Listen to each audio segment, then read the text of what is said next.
A história de Betseba. Vamos olhar agora para a vida da nossa oitava mulher da nossa jornada, Betseba. Você está preparada? No tempo em que os reis costumavam sair para a guerra, Davi enviou Joabe e seus oficiais para a guerra. Ele, porém, ficou em Jerusalém. Em uma tarde, ele andava passeando no terraço do palácio real e viu uma mulher que estava tomando banho. Ela era muito bonita. Davi mandou perguntar quem ela era. E lhe disseram: é Betseba, filha de Eliã e mulher de Urias, o heteu. Urias era um oficial de Davi e estava servindo na guerra. Ela tinha acabado de fazer os rituais de purificação após a menstruação, como era costume dos judeus. Davi mandou buscá-la e teve relações com ela. Depois disso, voltou para casa.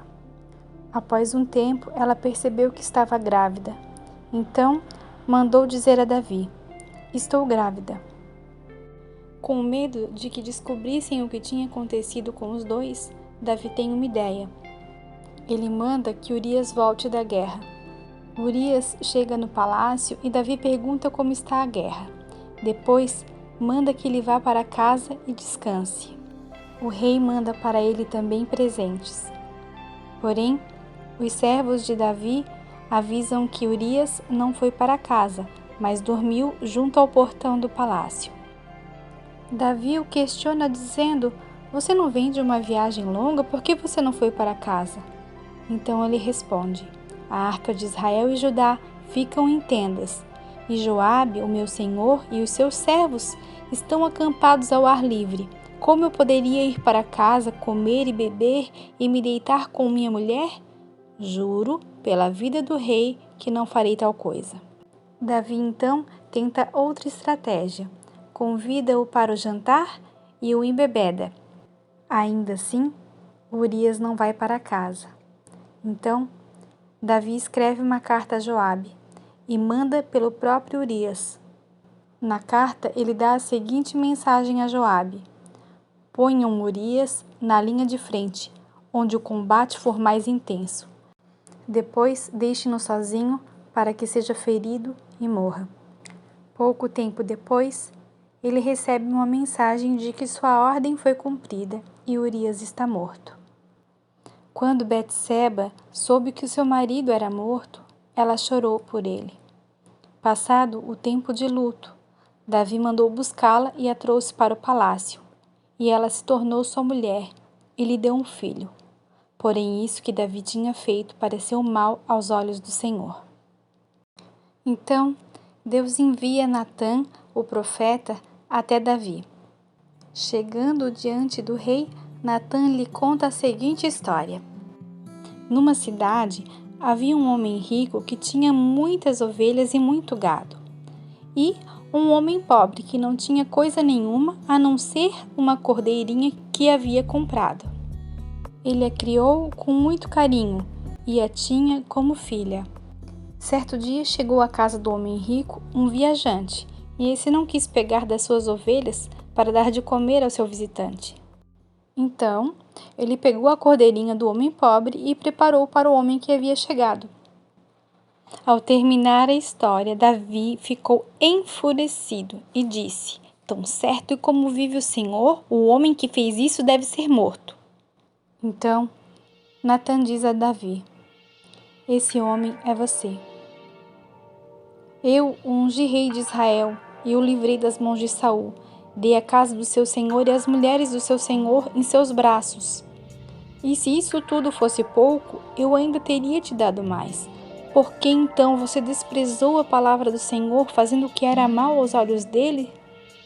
Com a espada você matou Urias e tomou por esposa a mulher dele. Agora, pois, a espada jamais se afastará da sua casa, porque você me desprezou e tomou a mulher de Urias para ser sua mulher. Da sua própria casa virá o mal sobre você. Darei tuas mulheres a outro homem, e o que você fez em segredo, ele fará à luz do dia. Davi então cai em si e diz: pequei contra o Senhor.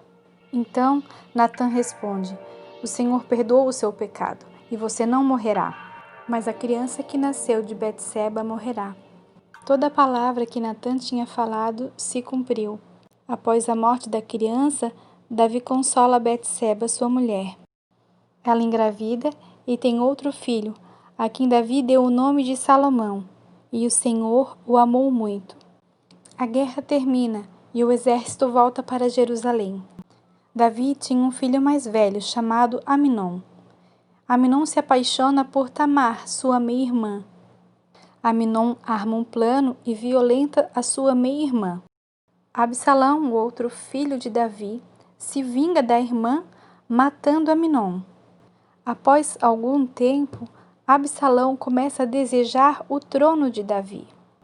Ele consegue muito apoio e Davi tem que fugir do palácio para se salvar.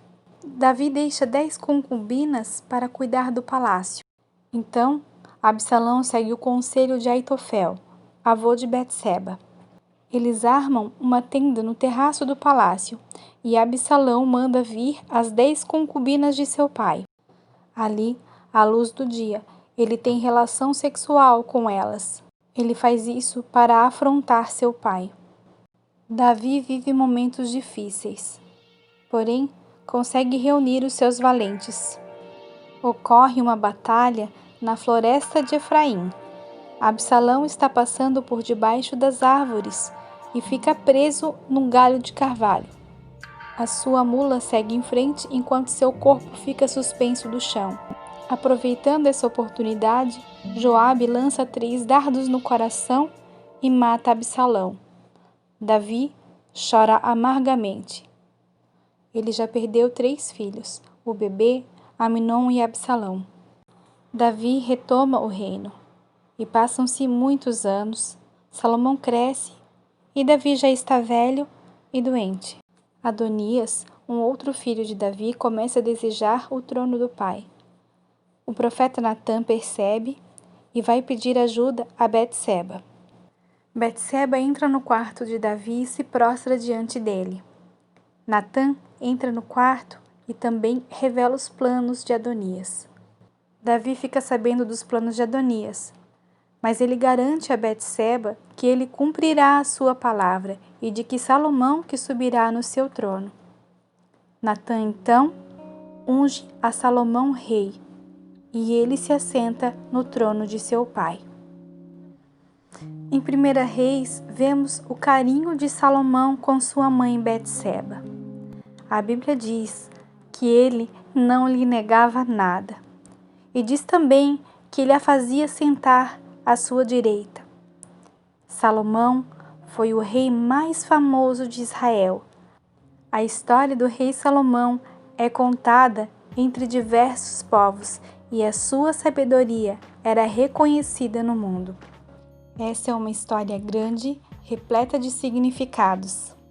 O foco que queremos dar a essa história está no perdão de pecados e na restauração das vidas. O olhar de Deus sobre os nossos sofrimentos e os nossos erros é sempre um olhar de esperança. Ainda não acabou. Continue.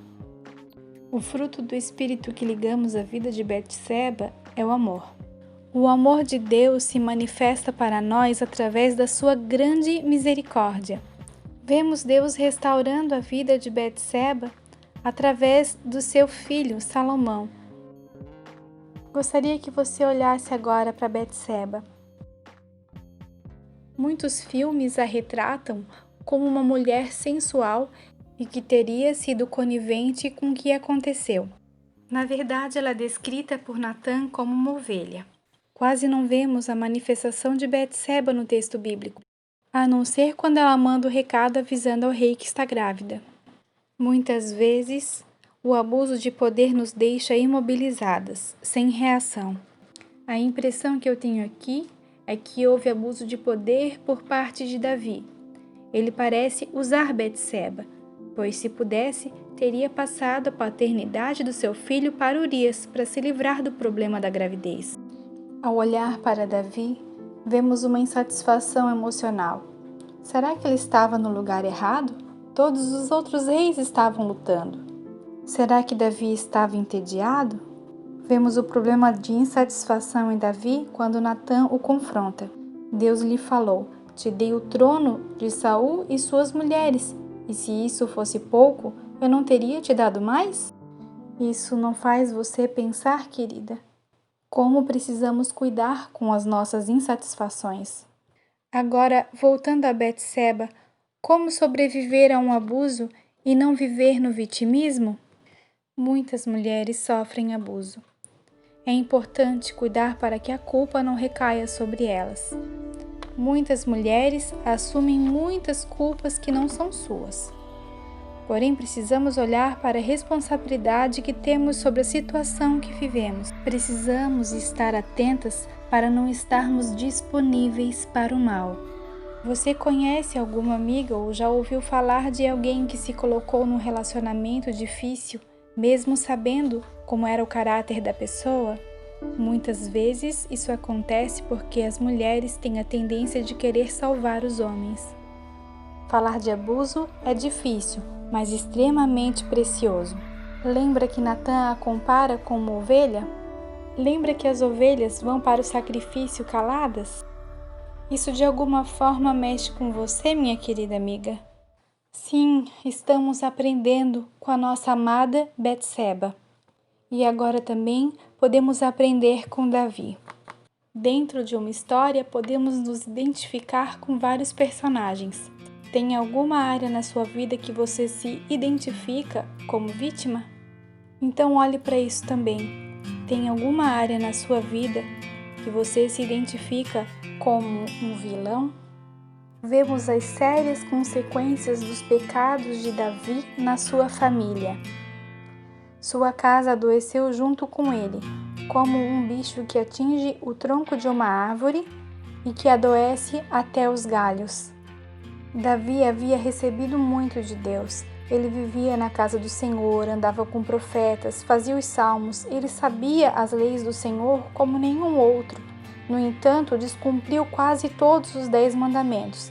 Mentiu, cobiçou, adulterou, matou. A quem muito é dado, muito é cobrado. Mas Davi também conhecia o grande amor de Deus, e foi a esse amor que ele recorreu no desespero quando ele percebeu o que tinha feito. Que grande lição temos dessa história!